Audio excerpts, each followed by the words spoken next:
ఆంధ్రప్రదేశ్ ప్రభుత్వం వారసత్వ భూముల రిజిస్ట్రేషన్ ప్రక్రియను సులభతరం చేసేందుకు కీలక నిర్ణయం తీసుకుంది.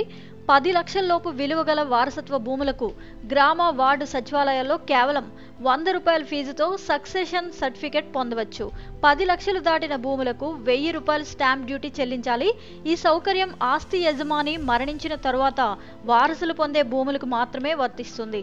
ముఖ్యమంత్రి చంద్రబాబు నాయుడు రెవెన్యూ శాఖపై సమీక్షలో 2025 అక్టోబర్ 2లోగా రాష్ట్ర వ్యాప్తంగా రెవెన్యూ సమస్యలను పరిష్కరించాలని అధికారులను ఆదేశించారు.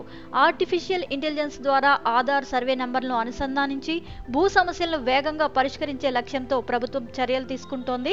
ఈ ప్రక్రియలో గ్రామ సచివాలయాల ద్వారా మరణ ధృవీకరణ, ఫ్యామిలీ మెంబర్ సర్టిఫికెట్లు జారీ చేస్తారు. రెవెన్యూ శాఖ త్వరలో మార్గదర్శకాలను జారీ చేయనుంది. దీంతో రిజిస్ట్రేషన్ ప్రక్రియ మరింత వేగవంతమవబోతోంది. ఈ చర్యలు భూ వివాదాలను తగ్గించి పేదలకు భూమిపై పూర్తి హక్కుల్ని కల్పిస్తాయి. పారదర్శకతను పెంపొందించడం లక్ష్యంగా కొనసాగుతున్నాయి.